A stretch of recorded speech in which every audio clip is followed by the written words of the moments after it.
Hello students, पिछले video lecture में हमने किया था बेसिसिटी ऑफ एलिफैटिक अमीन। इस वीडियो लेक्चर में हम करेंगे बेसिसिटी ऑफ एरोमेटिक अमीन। तो फर्स्ट क्वेश्चन है कि जो एरोमेटिक अमीन है वो लेस बेसिक है than ammonia and aliphatic amine. इसके दो रीज़न हैं। फर्स्ट है due to resonance in aniline, यानी जो एनिलीन है वो एक रेजोनेंस हाइब्रिड होता है फॉलोइंग 5 रेजोनेटिंग स्ट्रक्चर का, जैसे कि ये first, second, third, fourth and fifth. तो इस रेजोनेंस की वजह से जो लोन पेयर ऑफ इलेक्ट्रॉन है नाइट्रोजन एटम के पास वो डिलोकेलाइज हो गया है ओवर बेंजीन रिंग, यानी ये रेजोनेंस में पार्टिसिपेट करते हैं नाइट्रोजन के लोन पेयर ऑफ इलेक्ट्रॉन। तो इस वजह से हम बोल सकते हैं वो लेस इजीली अवेलेबल है फॉर प्रोटोनेशन। सेकंड है less stability of anilinium ion. भाई यदि एनिलीन है H पॉजिटिव लेके एनिलीनियम आयन बनाता है, उसकी 2 ही रेजोनेटिंग स्ट्रक्चर है, लेकिन एनिलीन की कितनी थी? 5 रेजोनेटिंग स्ट्रक्चर का रेजोनेंस हाइब्रिड है एनिलीन।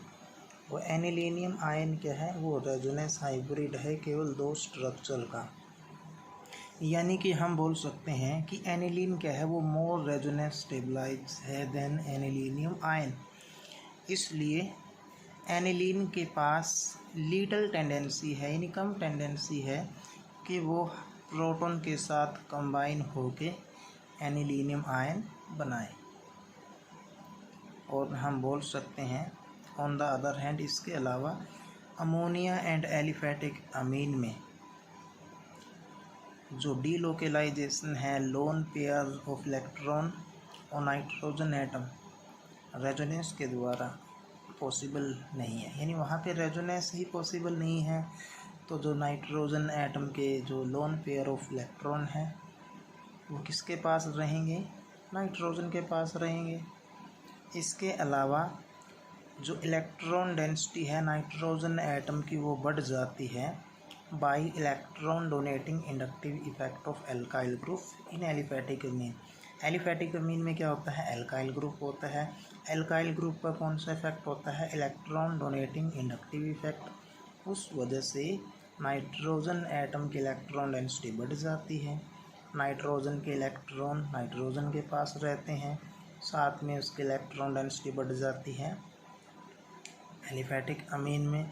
तो हम बोल सकते हैं अमोनिया एंड एलिफैटिक अमीन वो मोर बेसिक है देन एरोमेटिक अमीन। दोनों रीजन लिखने पड़ेंगे।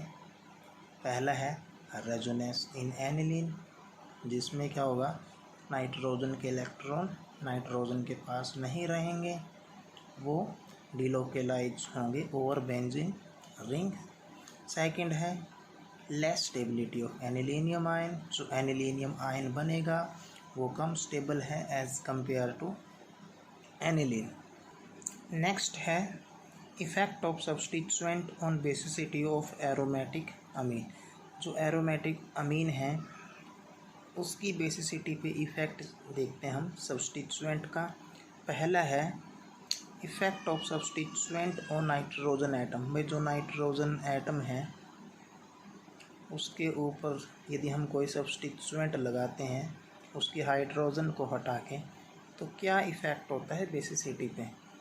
जैसे ये एनिलीन है C6H5NH2, इसकी हाइड्रोजन को हटा दिया मिथाइल से, फिर दूसरे को भी हटा दिया मिथाइल से, तो ये एनिलीन है। ये N मिथाइल एनिलीन है, ये N डाई मिथाइल एनिलीन है। तो बेसिसिटी बढ़ेगी। क्यों बढ़ेगी? क्योंकि जो मिथाइल ग्रुप लगाए हैं वो क्या है? इलेक्ट्रॉन डोनेटिंग इंडक्टिव इफेक्ट देंगे, यानी उससे क्या होगा? नाइट्रोजन की इलेक्ट्रॉन डेंसिटी बढ़ेगी। तो यदि नाइट्रोजन की इलेक्ट्रॉन डेंसिटी बढ़ेगी तो वो ईजिली इलेक्ट्रॉन डोनेट कर सकता है, मीन बेसिसिटी बढ़ेगी। और यदि हम हाइड्रोजन को हटाते हैं बेंजीन रिंग के साथ, जैसे यहाँ पे एक हाइड्रोजन को हटा के एक बेंजीन रिंग लगा दी, यहाँ पे दोनों हाइड्रोजन को हटा के दो बेंजीन रिंग लगा दी, तो बेसिसिटी घटेगी। क्यों घटेगी? यहाँ पे तो क्या था, डिलोकेलाइजेशन केवल एक रिंग पे थी, यहाँ पे डिलोकेलाइजेशन दो रिंग पे होगी, यहाँ पे डिलोकेलाइजेशन 3 रिंग पे होगी। तो इसका मतलब क्या है, जितनी ज़्यादा जो नाइट्रोजन के लोन पेयर ऑफ इलेक्ट्रॉन है उनकी डिलोकेलाइजेशन होगी, तो हम बोल सकते हैं वो उतना ही लेस इजीली अवेलेबल होंगे प्रोटोनेशन के लिए, तो यानी बेसिसिटी घटेगी। यदि हम मिथाइल से हटाते हैं हाइड्रोजन को, बेसिसिटी बढ़ती है, और यदि हम बेंजीन से हटाते हैं तो क्या होगा, बेसिसिटी घटेगी। ठीक है, क्योंकि मिथाइल क्या है, इलेक्ट्रॉन डोनेटिंग है, और बेंजीन क्या है, इलेक्ट्रॉन विड्रॉइंग है। इलेक्ट्रॉन डोनेटिंग बढ़ाएगा, विड्रॉइंग क्या करेगा, घटाएगा। ठीक है, नेक्स्ट है effect of nuclear substituent on basicity of aryl amine. ये जो अराइल अमीन की बेसिसिटी है उस पे न्यूक्लियर सब्स्टिट्यूएंट का इफ़ेक्ट। पहले में तो क्या किया, नाइट्रोजन के साथ जो हाइड्रोजन अटैच थी उनको हटा के उनकी जगह कोई सब्स्टिट्यूएंट लगाए थे, लेकिन यहाँ पे क्या है, जो बेंजीन का न्यूक्लियस है ना, वहाँ से हाइड्रोजन हटा के फिर सब्स्टिट्यूएंट लगाने हैं। तो 3 पॉइंट है कि जो इलेक्ट्रॉन डोनेटिंग सब्स्टिट्यूएंट क्या करेगा, वो तो बेसिसिटी बढ़ाएगा।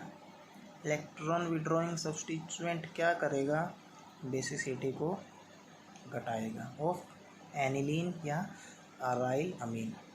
सेकंड पॉइंट क्या है, बेस वीकनिंग इफेक्ट किसकी वजह से होगा, इलेक्ट्रॉन विड्रॉइंग सब्स्टिट्यूएंट की वजह से, यानी वो घटाएंगे।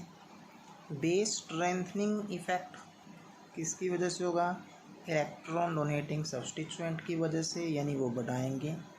Is more mark eight para position, यानी वो पैरा पोजीशन पे ज़्यादा होता है देन एट मेटा पोजीशन, यानी दोनों के दोनों इफेक्ट, चाहे base weakening effect of electron withdrawing substituent हो या base strengthening effect of electron donating substituent हो, दोनों के दोनों कहाँ पे होंगे, पैरा पोजीशन पे होंगे as compare to meta position. Meta position की बजाय पैरा पोजीशन पे वो ज़्यादा होंगे। नेक्स्ट है ऑर्थो इफेक्ट, यानी जो ऑर्थो सब्स्टिट्यूटेड अमीन है वो क्या होंगे, वीकर बेस होगी देन एनिलीन। चाहे सब्स्टिट्यूएंट कैसा भी हो, इलेक्ट्रॉन डोनेटिंग हो, इलेक्ट्रॉन विड्रॉइंग हो, हमेशा ही ortho substitute aniline weaker base होगी देन एनिलीन। ठीक है, इसको बोलते हैं हम ऑर्थो इफेक्ट। यही मान के चलते हैं, ये इफेक्ट होता है स्टीरिक एंड इलेक्ट्रॉनिक फैक्टर के कॉम्बिनेशन से होता है। ठीक है, अब हम एक्सप्लेनेशन करते हैं। जो पहला पॉइंट था, पहले पॉइंट में क्या था कि इलेक्ट्रॉन डोनेटिंग ग्रुप तो क्या करेगा, बढ़ाएगा बेसिसिटी को, इलेक्ट्रॉन विड्रॉइंग ग्रुप क्या करेगा, घटाएगा बेसिसिटी को। तो कैसे घटाएंगे, कैसे बढ़ाएंगे? ठीक है, तो फर्स्ट देखते हैं कि इलेक्ट्रॉन डोनेटिंग ग्रुप कैसे बेसिसिटी को बढ़ाता है। ये एनिलीन है, एनिलीन के साथ लगा दिया इलेक्ट्रॉन डोनेटिंग ग्रुप, तो क्या करेगा, वो इलेक्ट्रॉन डोनेट करेगा। इलेक्ट्रॉन डोनेट करेगा तो उससे क्या होगा, जो इलेक्ट्रॉन डेंसिटी है नाइट्रोजन एटम के ऊपर बढ़ेगी। नाइट्रोजन की इलेक्ट्रॉन डेंसिटी बढ़ेगी तो वो आसानी से इलेक्ट्रॉन दे सकेगा, यानी कि बेसिसिटी बढ़ेगी। अब यहाँ पे देखो, H पॉजिटिव लेके जो एनिलीनियम आयन बना है, इलेक्ट्रॉन डोनेटिंग ग्रुप अटैच है। यहाँ भी इलेक्ट्रॉन डोनेटिंग ग्रुप क्या करेगा, इलेक्ट्रॉन देगा, जिससे क्या करेगा, वो जो एनिलीनियम आयन है उसको स्टेबलाइज करेगा, यानी उसके पॉजिटिव चार्ज को क्या करेगा, डिक्रीज करेगा इलेक्ट्रॉन प्रोवाइड करके, यानी उससे क्या आएगी, स्टेबिलिटी आएगी, यानी कि increase basicity. Electron donating group है जैसे कि एल्काइल ग्रुप है, हाइड्रोक्सी है, अमीन है, NH2 अमीनो ग्रुप है और साथ में मिथॉक्सी ग्रुप। और यदि हम इलेक्ट्रॉन विड्रॉइंग ग्रुप लगाते हैं तो उससे बेसिसिटी घटेगी। क्यों घटेगी? क्यों? वो इलेक्ट्रॉन एक्सेप्ट करेगा, जिससे क्या होगी, नाइट्रोजन की इलेक्ट्रॉन डेंसिटी घटेगी। यदि नाइट्रोजन की इलेक्ट्रॉन डेंसिटी घटेगी तो यानी वो ईजिली इलेक्ट्रॉन नहीं दे पाएगा, यानी कि बेसिसिटी डिक्रीज होगी। सेम यहाँ पे है, यदि इलेक्ट्रॉन विड्रॉइंग ग्रुप लगा है, एनिलीनियम आयन बनेगा तो उसको भी वो अनस्टेबलाइज करेगा। क्यों? क्योंकि वो इलेक्ट्रॉन एक्सेप्ट करेगा and unstabilise the substitute anilinium ion. वो क्या करेगा, इस पॉजिटिव चार्ज को बढ़ा देगा इलेक्ट्रॉन खींच के। तो हमें पता है पॉजिटिव चार्ज बढ़ेगा या नेगेटिव चार्ज बढ़ेगा तो स्टेबिलिटी क्या होती है, डिक्रीज होती है।